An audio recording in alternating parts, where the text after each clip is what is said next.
Good morning, guys. This is the 2.1 Day 2 notes starting on example 5.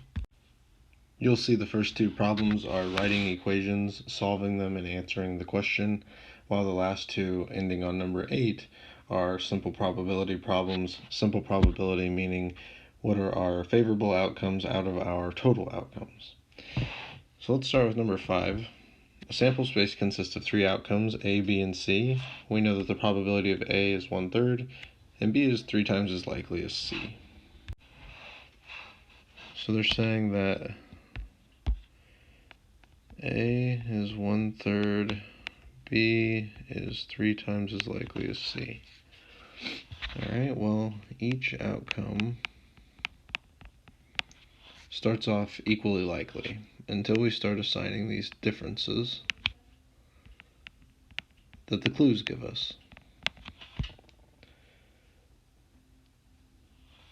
From here, I can combine these two to be 4C,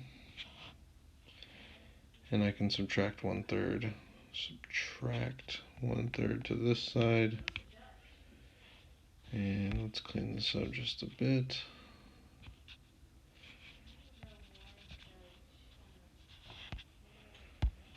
Minus 1/3,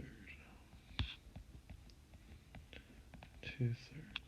Okay, and then by solving, I'll divide by 4.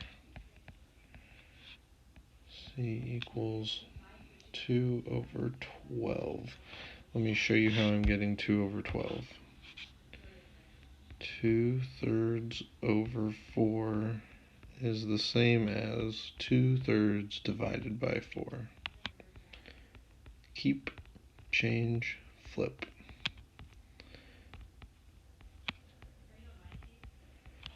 Okay, so 2/12, which will reduce to 1/6. So we wrote our equation, we solved it, and what we found was C. To answer the question, I need B. But remember, we have an equation for B that ties it to C.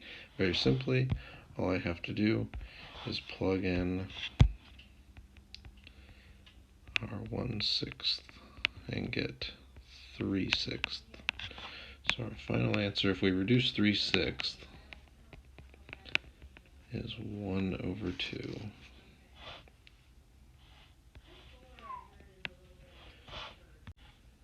Example 6. A die is weighted so that odd numbers are 3 times as likely to come up as even numbers. All the even numbers are equally likely, and all the odd numbers are equally likely. What probability do the probabilities 1 through 6 basically get by rolling 1 through 6 respectively? So first, let's be clear. If they're saying all the odds are equally likely, here's what they're saying. They're also saying all the evens are equally likely. Okay, so before I get to the 3 times part of our problem, where it says this up here,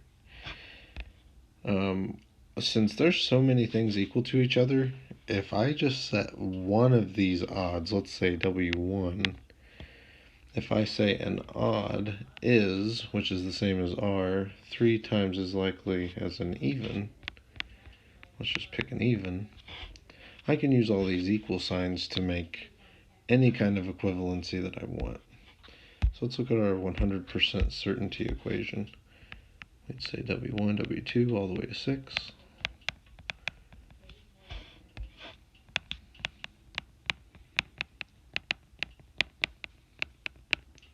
Is 100% going to happen or equal to 1? I'm going to try to make everything a W2. So 1 is 3 W2. W2 can stay the same. And then 3 is the same as 1. So I can interchange W3 in the same way that I did W1, which remember was 3W2.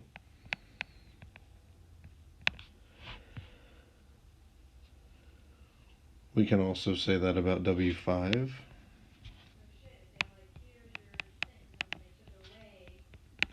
So the question becomes, what do I do with W4 and W6? Well, remember, those are all the same as W2. And that's what we're trying to convert these to anyway. Alright, so if I add all these together, I get 12 W2 equals 1. W2 equals 1/12. Our final answer.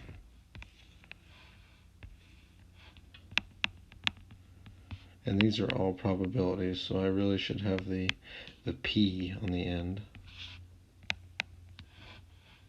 4, 5, and 6. Okay. Well, W2 and all the evens are going to get 1/12. They are all equally likely. Whereas the odds, like W1, are 3 times as likely.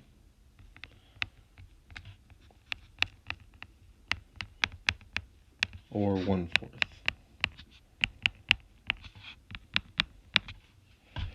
Final answer. Example 7. This is transitioning into our simple probability problems. It says that 200 students total are broken down into 3 groups. These are people who have jobs, are unemployed but looking, and unemployed but not looking. And just to make sure we've covered all of our bases, this should add up to 200 all the way down, and it does. So continuing on, the next part it says is, what should the probability of each of these be assigned? Well, for instance, this one would be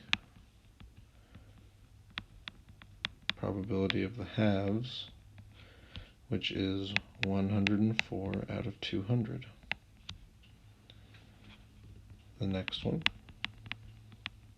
unemployed but looking, 52 out of 200. And the last one, unemployed not looking, 44 out of 200.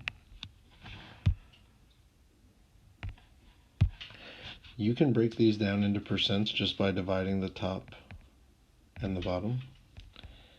And here's the percent you will get.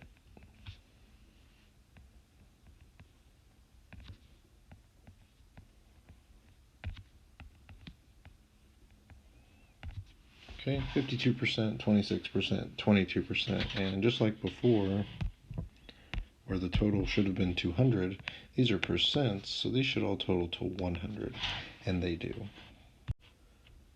Okay. So the final part is, we've done part A, what are the probabilities? Part B, assuming that all students are happy with their current situation. So if you have a job, don't have a job, you're happy with what you have. What is the probability that the student is offered a job and they say no? So let's see. What would each person say individually just to begin with, and then we'll pick and choose which groups I want to use for my answer. If I have a job and you offer me a job, I'm going to say no to that. Don't need one. If I'm unemployed but I'm looking, well, heck yeah. I'm going to say yes to that. And if I'm unemployed but not looking and you offer me a job, even though I may need one, I would have to say no. So we're going to use these two probabilities together. So the probability of saying no is going to be 74%, and that's just by adding those two percentages. Let's look at example 8.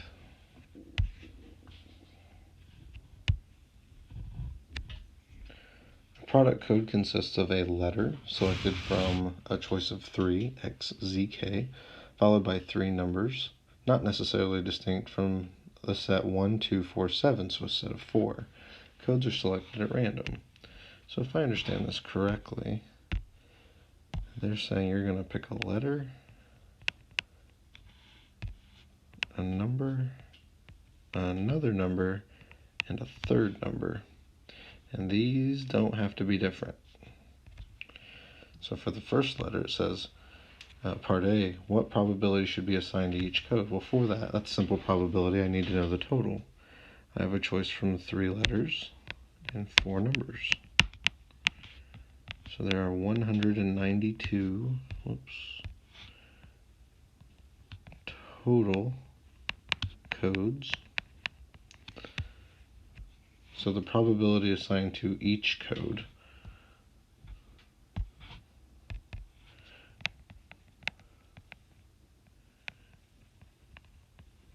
would be 1 out of 192.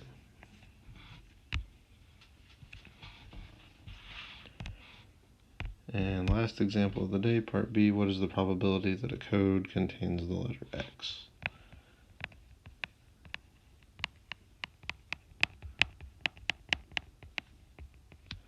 Well, we know the total is going to be 192, so we need to find out how many codes have the letter X, and that's going to be our numerator. So we're going to take a letter, a number, another number, third number, which we said was 4. They're only changing the letter X here, which means I don't have 3 choices anymore. I can only choose X. So there are 64 codes with just an X. And if we divide top and bottom by 64, I know that's a weird one. Codes with X's is 1/3. Your homework is 2.1, day 2 in the packet. Go ahead and start that. If you have questions, feel free to send me a message.